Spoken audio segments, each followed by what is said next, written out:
is valuable. Thanks for spending your morning with us. The Elias Macko Show on News Talk Radio, CJAD 800. My name is Trudy, and I'm sitting in for Elias for the next little while he is on parental leave. You might have heard about this story, gigantic cryptocurrency theft, $120 million. And this story has a Canadian connection because it involves a Toronto-based firm called CoinKite. Here to tell us what happened and why it happened and what's going to happen now, Omkar Godbole, co-managing editor and analyst at CoinDesk. Omkar, thanks for joining us on CJAD. Hey, thanks for having me. First of all, what is CoinDesk?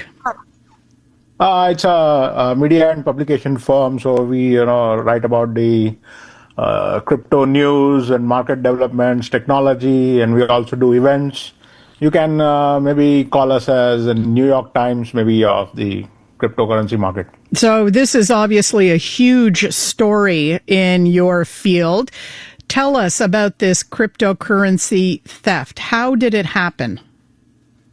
I'll just say this before we dive into that, is that when you talk of crypto, security risks are quite common. Like hacks tend to happen every time, but this one stands out, and the reason for that, I would like to take you back to 2022 because the story is tied to what happened in November of that year. So crypto exchange called FTX, went bust, and typically, if you're trading crypto or investing in crypto, a lot of people tend to hold their coins in the wallets that are tied to exchanges. It's like, imagine like, you're trading your stocks and you have deposited your money with the broker. It's that sort of a thing. But when the exchange went down, there was panic reaction. Like everybody started reversing. Like, they are no longer holding money with the exchange. They are taking the direct custody of their funds, and this is where their latest hack, it becomes so much more, in a sense, damaging. Is that that trend started? People started withdrawing their Bitcoin or other cryptocurrencies from the exchanges, and then they started storing them on their own, computers or on their own systems in the hardware wallet. And that's what this cold card thing is. It's a hardware wallet. So it's like, just to give you an analogy, think of it as maybe a secret vault in your living room. It's stashed somewhere under your bed or in the remotest corner of your room. Where you store your funds. So you're no longer keeping your cash in the bank. You're keeping it in your direct custody. So that's I would say a very ground level idea of hardware wallet and the direct custody. But now, what happens, suddenly one day you realize that, your personal vault has been hacked. So that's the whole story with the cold card thing. It's like you are not sure of the safety of your funds when you had those on the exchanges. So you decided to store it in your personal vault, and now it's fallen prey to a hack. So what do you do now? That's the big question right now. Is there any refuge for your crypto? How did the hackers manage to get into people's personal hardware wallets, the ones that they had after they lost confidence in the exchanges and decided to have their own hardware wallets? How did the hackers get into so many wallets and steal so much money? Yeah. So again, this is. I'd like to state that this is what has happened is very specific to cold card. It's not necessarily damaging to the entire direct custody or private wallet or hardware wallet industry as such. It's very specific to cold card thing. And here is what has happened again in very simple terms. Like again, just to give you an example of the personal vault. Let's say you have a locking system on that, and you put a code, and every time you try to open it, let's say it generates a unique random number, and you have to confirm that random number. But somehow, due to a bug back from 2021, that random number no longer was random. And so, hackers got hold of it and they just hacked their wallets and they started draining the funds. So this is, in very simple terms, this is what happened. The security code that is supposed to protect the wallet is supposed to be very random, and it was no longer random, so hackers got hold of it, and that's how they exploited the coins. To your other question, the refuge. So what we are seeing right now, on the blockchain data is there's a lot of reshuffling and shuffling of funds is happening. People are moving funds from one wallet to another, worried about their safety. Some folks are actually moving coins back to exchanges. I think the idea is that maybe exchanges have better firewalls, instead of an individual's firewalls. Exchanges might have better security, and maybe the funds may be more secure there. So on the blockchain, we are seeing a lot of transactions, a lot of activity has picked up, and it's largely because there's a lot of shuffling happening, movement of funds happening, and we'll see how it progresses. For now, there is some panic among small holders who are moving funds on chain, but I think that dust will settle very quickly on this. You mentioned Cold Card, and here's the Canadian connection to it. Cold Card is the name of that Bitcoin hardware wallet that a lot of Bitcoin owners decided to have when they lost confidence in the exchanges and they wanted something, that they could control, that's in their custody. This was developed by a company based in Toronto called CoinKite. Is not this failure within the code generating system that was supposed to be random? Is not a huge black eye for CoinKite and that product Cold Card? Yeah, of course it is.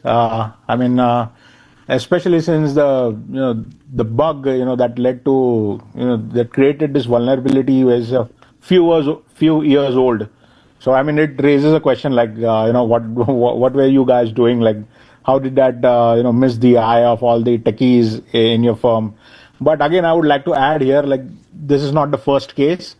This might be the first case related to hardware wallet, but in recent weeks or months, we have seen quite a few blockchain projects. They have suddenly woken up to the fact that they have had bugs in their systems for years, and then now they have found it and they're working on it. So it's I would say it's kind of a black eye. Like, it's not good optics. Let me put it this way: it's not good optics for an industry which is basically trying to sell themselves as something that could I would say revolutionize the traditional finance.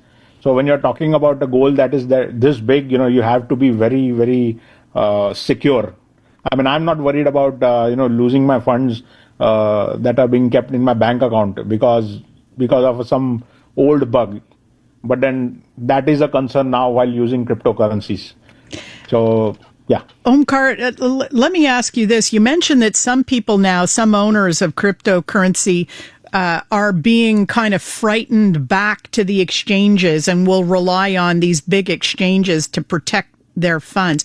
Could people also, for example, find other hardware wallets if they still didn't trust the exchanges? Could they find other hardware wallets and maybe divide their investment among them so that they don't have all their eggs in one basket in the case of a hack? Oh yeah, that's a really good question, and I would actually cite Binance co-founder CJAD. He actually tweeted out on Sunday. He said that now is the time to diversify your wallets. So when we talk about investing, whether it is in stocks or in cryptocurrencies, we are usually told that you should diversify your investments, like invest some in gold, invest in some stocks or Bitcoin. But now we are actually talking about diversifying the wallet, so you don't hold coins in just one wallet, you spread them across different. And yeah, as I said earlier, this issue is just specific to Cold Card. It's not about it's not an industry-wide exploit or vulnerability. So there are other hardware wallets as well, like Ledger and others. So they are perfectly fine, and obviously, especially the big institutional holders or big holders, they are going to diversify their holdings across different wallets. That's I would say a logical step going forward. Omkar, thank you very much for sharing your expertise and insight with us. Thank you very much. My pleasure. Omkar Godbole, co-managing editor and analyst at CoinDesk. The newest tracks. Let's go. New music. And the next big thing. Always on the new music first. Your first place to hear it all. 'Cause you gon' like it, love it, wanna play it twice. Playing now. iHeart New Music. Your digital station for brand new drops, fresh finds, and tomorrow's bangers. I think we need something new. Discover iHeart New Music. Always fresh, always first. Stream now on the free iHeartRadio app. Montreal, the everyday and the extraordinary. The Elias Macco Show on CJAD 800. Well, we're trying to establish contact with the person who is supposed to be my next guest, because we were going to talk about a new funeral option for pets. And this is a cemetery that is based in the Laurentians in Saint-Sophie that has established what it calls Canada's first carbon negative funeral option for pets. So we wanted to get more detail about that. The company is saying that more and more families are looking for a meaningful way to deal with their beloved animals, the companion animals after they pass. A lot of them are opting for cremation. Some of them like to roll in kind of an ecological gesture. And so this seemed to be a natural dovetail with the services they offer in this wooded area where the animal would be interred and become part of the ecosystem there. So we are hoping to establish contact. But it does raise the question about what you have had to do with your pets after they've died or been put down. A friend of mine just last night was relating how she had to deal with the passing of a very elderly cat, but a much loved cat.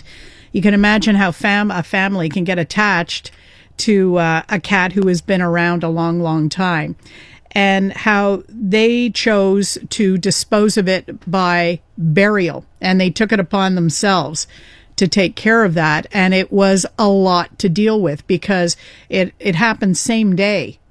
The animal passed rather suddenly, and the interment took place the same day. So I'm not surprised to see these services popping up, and we've been hearing about them for a number of decades now, where you can arrange for cremation of your pet.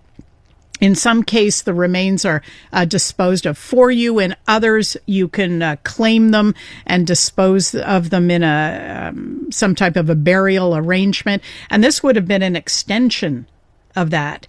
And I'm not surprised to hear that some families opt for a little graveside or scattering service and say a few words, share a few memories about their time with the pet in order to make it meaningful, in order to, in the same way as when a human being passes, we want to acknowledge the contribution that animal made to our lives in various ways. And I think it might be helpful for some kids. There's certain kids, maybe no. Certain kids you might not want to. It would be too emotional. Others, especially with older kids, that might be a thing that you would want to do as a way for them to process the departure of this, this creature that was probably thought of as a member of the family. And it does touch me that people put so much thought into this, that perhaps they don't bury just the cat, but they bury the cat in, or the dog in the pet's favorite blanket. Or they'll put in written goodbyes or written memories written by family members to honor the contribution of the pet to the family's life. And I'm not surprised that so many families are willing to spend a significant amount of money on this now. Because I think for those families, if they're affluent enough to afford it, they do want to make the gesture that has them recognizing the place the pet had in the family. So they're willing to pay for coordination. They're willing to have a little ceremony, sometimes facilitated at the scattering site of the ashes or at the graveside. This is an evolution in pet care that I think has been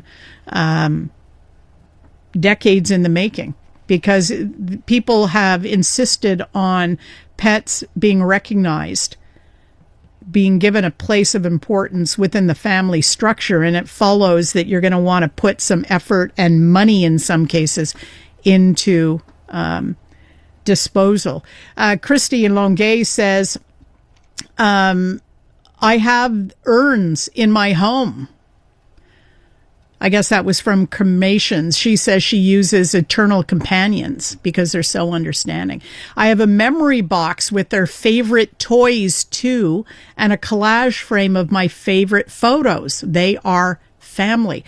I know that some vets and I think some pet stores now sell those paw print kits that you can take a paw print.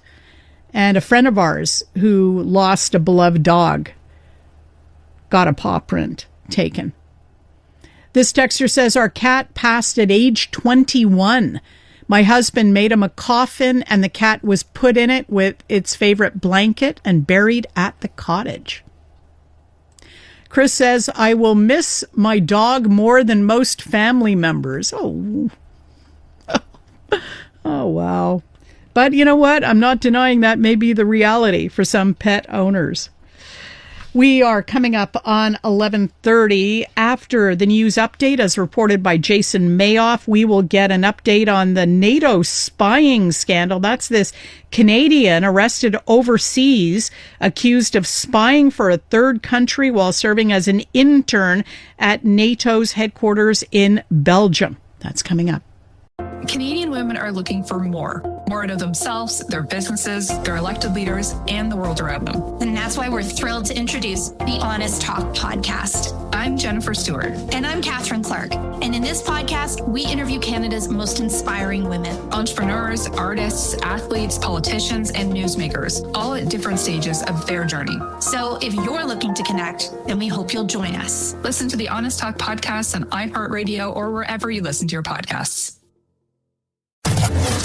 Missed something? Subscribe to the Elias Macko Show podcast to catch up. Available on iHeartRadio and wherever you get your podcasts. Get this. New court documents are suggesting that the Canadian woman arrested on suspicion of spying while serving as a NATO intern worked at more federal government departments than originally reported before she landed at NATO. More details like that coming up. Voices you trust to deliver the news. Here's what's making news right now. And help you make sense of it. What's scaring Quebecers the most? The key message here, though, is the station Montrealers have relied on for 80 years. Your station. Your voice. News Talk Radio, CJAD 800.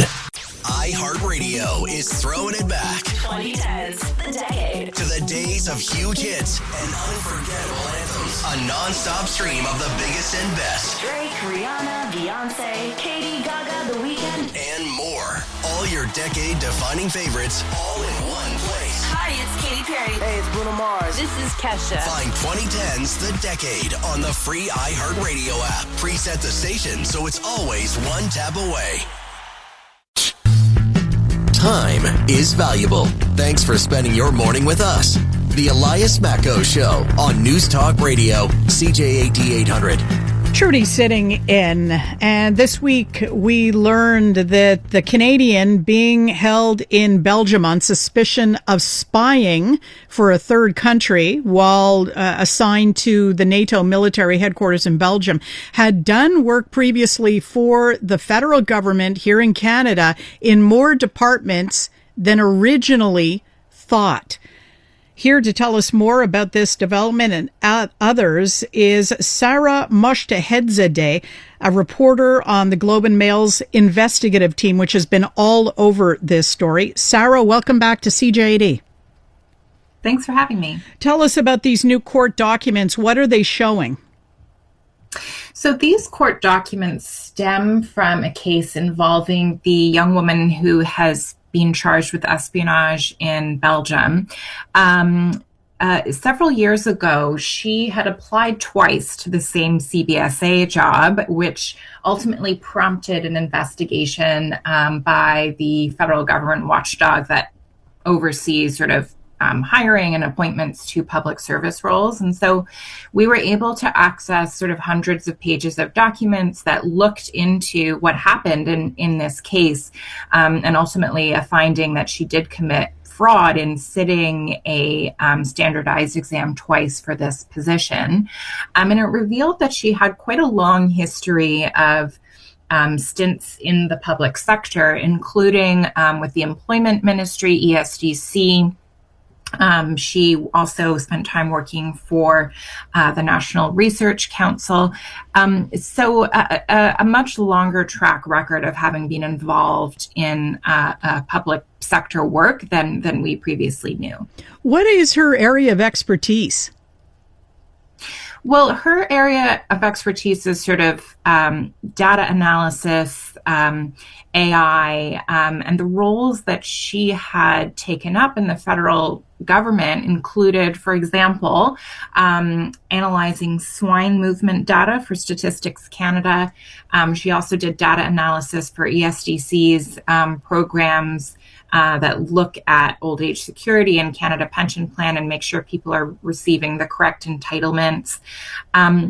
So those are the types of roles that she sort of applied her knowledge to. She had a degree from York University in sort of finance and economics.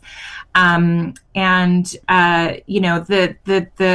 investigation that looked into her track record, obviously looked at her credentials, but it also looked at some issues in how she presented her work. So, for example, in one application, she stated that she'd worked for one federal ministry, and then in the second application for the same job, she changed the name of the ministry, which she chalked up to an error, but was sort of assessed in that investigation into her conduct. At any point during her travels through the federal bureaucracy in these various roles, would she have come into any contact with any sensitive data that a third country might be interested in for espionage purposes? I mean, I think that's hard to say. Like, again, when you look at the types of roles that she had, she worked for the pig trace program, like I mentioned at StatsCan, that was analyzing pig movements. And then again, is this pigs that you eat, like farming pigs? That I don't know. I couldn't tell you what the pig trace program does. And I couldn't say whether a third country would be interested in that. We also, obviously it's just charges at this point. Nothing has been proven in court. And we don't know what the allegations say about when she was actually allegedly recruited into this type of espionage role. So we really have no idea about the timeline of these allegations. So it's tough to say what would potentially be of interest in these types of roles. But another finding in these court records is that she had actually created 7 different profiles with different email addresses to apply to different jobs in the public sector. Now, she attributed that to forgetting her passwords, moving to different schools and institutions that she, updated her email address for. But she was certainly active in applying for federal sector roles. Kind of in the same vein, why is it considered fraud to write the CBSA exam twice? If you're being upfront, and did she write it under 2 different names, under 2 different email addresses? Why would that be considered fraudulent? Yeah. So she submitted 2 applications to the same CBSA job under 2 different email addresses. She again attributed that to wanting to correct small errors in her first application. She applied to one under Biwei Zhang and the second under Zhang Biwei, which is another formulation of her name and is actually the traditional Chinese naming convention. So the investigation actually found there was nothing untoward about that. But where it found there was fraud committed was that because she applied twice, she received 2 invitations from CBSA to sit the standardized exam. And when you sit the exam, a warning comes up that says it's prohibited to sit this exam twice within 180 days, because you can't give yourself a second shot at the exam, essentially. That is considered to be, dishonest. Cheating. It's cheating. You go, you have time to research the questions you got wrong and then go back and correct them, right? Yeah, exactly. So obviously that's, discouraged. And so she was asked directly about that when the issue was flagged to CBSA. It was actually a third-party provider that caught the error. It wasn't CBSA itself. That the CBSA did eventually bring this directly up to her, and she didn't, she essentially wasn't forthright about it. And so that is where the finding of fraud came in. Any indication from the feds that they are now going back through all her previous positions and taking a look at her activities during her stints in the various departments and what data she may have come into contact with? Well, what I can say is that I think the Prime Minister said this week that, obviously lessons are being learned, also sort of cryptically hinting at Canada's role in being involved in identifying potential espionage. So we don't know what that means or what that looks like, but seemingly someone within the Canadian government was aware of a problem. What we can also say is that, we contacted some ministries and organizations that she had listed as being a part of her resume. We're getting responses like, we don't have a record of this person. So I think there's question marks also about how truthful she was being in her job applications and her descriptions of past jobs within the federal sector. But we do know for sure that she did work for ESDC and StatsCan because they have confirmed that she was on a student placement at both of those organizations. But I would imagine, that there is work being done to establish exactly what her track record was within the public service. In Belgium, what is the next step for her? She's still in custody, is she not? Yeah, and I believe she's sought to appeal the pretrial detention, but those proceedings are unfolding, and as time goes on, we'll get a better sense, I think, of what the timeline of the allegations are, and to what extent Canadian data was potentially or allegedly compromised. Any idea who's paying her legal fees in Belgium? That I don't know, I'm afraid. I'm just wondering if taxpayers are on the hook. I mean, she's innocent until proven guilty. I get that. So I wouldn't kick too much anyway. Sarah. Yeah, that I don't know. I imagine it would be a Belgian lawyer, but I guess we'll find out soon. All right. Sarah, thank you very much for your time this morning.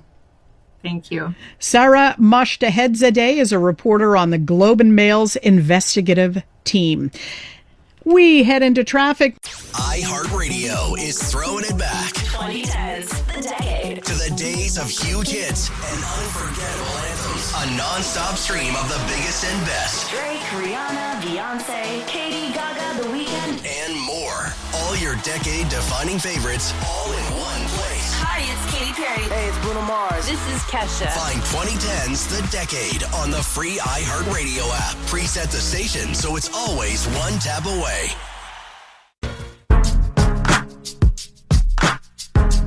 Montreal, the everyday and the extraordinary. The Elias Macco Show on CJAD 800. Joanne Vrakas and I exchanging tales about perimenopause and menopause, and we can't talk about the adventures of what it is to be a woman, the highs, the lows, and everything in between. So yeah, we're both still here though, so it's okay. I think so, and we haven't killed anybody, which is probably a miracle. Not yet. Our husbands are still alive. Yes. Oh yes, luckily. The joys of womanhood.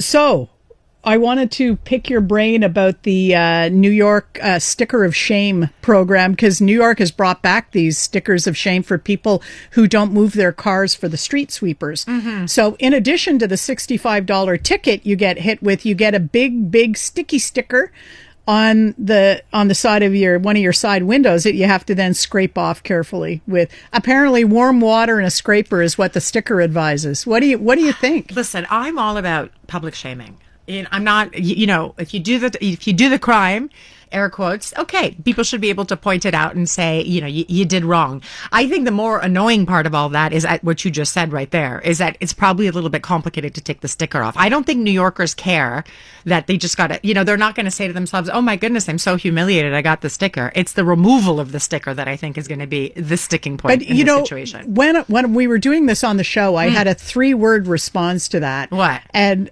I think it might not have been appreciated in some quarters. The 3-word response to the whole, it's tough to get the sticker off is boo hoo hoo. No, but I think that's why this will work. It won't work because of the shaming aspect of it. Most New Yorkers would just let that roll off. But I think it's, the boo hoo hoo aspect of it is okay. It's probably really annoying to take it down. What do you think? Are you for it? Are you, I feel like it's a gimmick. Will it work? I don't know. I think the ticket in and of itself, the sticker, sure. I was trying to think if something like this would work in Montreal, and then I thought to myself, probably just producing the sticker would get lost in some bureaucratic red tape, and then they'd have to bid for the contract. No, maybe. Then there'd have to be tests on the stickiness of the sticking compound, because you want it just sticky enough. Yeah. But do you go bilingual, or do you just? Oh, of course. Yeah, that would be the main. It would have to go to the OQLF for an analysis about font size. And at that point, no one will care anymore. I think it's an interesting thing. I think the combination of the sticker and what did you say, $65? Yeah, US. Yeah. The thing about shame, though, is I will acknowledge that it works, because I remember when I was young and learning how to get along in society and what to do and not do in society. Yeah. The lessons that really stuck with me were when I was shamed and felt that sting, that red-faced embarrassment. Yeah. And that stuck with me and changed my behavior. So now that was when I was a kid and maybe up into my teens. But there have been other times, I think, as an adult, when I might have done stuff I wasn't too proud of, and the shame, even if it was just internal afterwards, the shame made me change my ways. So I do believe in the power of shame, and it's a shame that it has fallen out of favor. Lots of people say, an advanced society doesn't publicly shame people. I think they should. Well, also, I think people are, I know this is going to sound sort of very like in my day, but I think people are so into their own bubbles, and they think like everyone's opinion is, because I think it, because I believe it is the right way. People have sort of it's fallen out of favor to realize that, you live in a world with other people, and that who you have all opinions have of their own. And everyone has to sort of figure out how to get along. And, you can offend someone, you can hurt their feelings, but you still have to find a way that we're all living in a civil society. So I do think shame plays a role in it. I mean, I have 2 young boys. I try not to shame them, but there are moments when, like, I don't know, last week they decided to play the punching game. Did you know that was a game with boys? That was a game. No. And that I remember my response was, because we were at a restaurant, and I'm like, you're embarrassing us. I didn't even think like they're punching each other. I felt like, oh no, I'm a bad parent here. Look what they're doing. No, shame plays a role. I don't know that the sticker will necessarily shame the New Yorkers. I think most New Yorkers are built a little bit different than that, but we'll see. They'll be annoyed, but I don't know. Tell us what is coming up on the Joanne Vrakas Weekend Extravaganza. Lots going on. We were talking about women's issues before. We're going to be discussing what postpartum actually does to a woman's brain. I had it for both my pregnancies, and our psychologist is going to be joining us for that to have a closer look at what's going on there. Chef V, our chef, this is interesting. How to choose the perfect watermelon. Do you know how to do that? Do you tap? Do you look at that? I tap and I pick it up and kind of feel the weight. You know that we all look insane at the grocery store when we're doing this because none of us know what we're doing. I smell it too. You smell it? Yeah, I do. I smell melons. Yeah. Okay. Sniff them. Sniff test. And is it always right? Probably not. Yeah. There's a way to do it because last week we did how to pick perfect corn and how to boil it properly. So she's going to go through the steps for watermelon, which was a listener suggestion as well. We're going to be talking about the deadline for the tariffs and a whole lot more. It's a fun show. It's I like to say the weekends are like I'm your warm blanket. We get to sit and be cozy together. And it's a potpourri. It's a potpourri. There's lots going on. So again, Saturday and Sunday, 6 to 9 right here on CJAD 800. Thank you very much, Joanne Vrakas. I'll be back in a sec. You've heard the chaos. Now you can see it. Oh my gosh. Watch all your favorite podcasts from start to finish right inside the free iHeartRadio app. Gets the blood going up. Catch every laugh and eye roll on shows like the Tom Green Farmcast and Park the Bus. Now with full video. We're building a ramp for Tony Hawk. It's the same hosts and the same chemistry with all the hilarious moments you've been missing right on your screen. Cheers. Open the free iHeartRadio app, search video podcasts, and tap watch. Well, I think everybody in Canada understands that it's hard to negotiate with Jell-O. And that's basically what it's like with Trump, because you do not know from one day to the next what exactly his position is going to be. And we don't know what's going on in the room, but we do know that both Dominique LeBlanc and Janice Charette are very, very capable. They're knowledgeable, they know their files, and they're tough negotiators. That was Andrew Cadell on the Big Five this morning, talking about Donald Trump calling Canadians nasty. Nasty. He said, I like the people, but their leadership is nasty. And one of our listeners texted and suggested something I think would be cool. We should get, those elbows up caps that people got and the t-shirts? I think we should add that to those garments. Nasty with an exclamation mark. We are nasty against a red maple leaf. Yeah, that's what's supposed to happen when you're dealing with a negotiator on the other side who's nasty. My very great thanks to Maxime Cadot, content producer for the Elias Macco Show, and Andrew Malik and Jay Farrar, who have been handling the technical end of things this week. I'll be back again next week. It's 26 degrees in Montreal right now. With the humidity, it feels like 34. It is a typical August day in Montreal. I do hope you get a chance to enjoy it and your weekend. You've heard the chaos. Now you can see it. Oh my gosh. Watch all your favorite podcasts from start to finish right inside the free iHeartRadio app. Gets the blood going up. Catch every laugh and eye roll on shows like the Tom Green Farmcast and Park the Bus. Now with full video. We're building a ramp for Tony Hawk. It's the same hosts and the same chemistry with all the hilarious moments you've been missing right on your screen. Cheers. Open the free iHeartRadio app, search video podcasts, and tap watch. You're listening to the voice of Montreal. News Talk Radio, CJAD 800. An iHeartRadio station. The newest tracks. Let's go. New music. And the next big thing. Always on the new music first. Your first place to hear it all. 'Cause you gon' like it, love it, wanna play it twice. Playing now. iHeart New Music. Your digital station for brand new drops, fresh finds, and tomorrow's bangers. I think we need something new. Discover iHeart New Music. Always fresh, always first. Stream now on the free iHeartRadio app.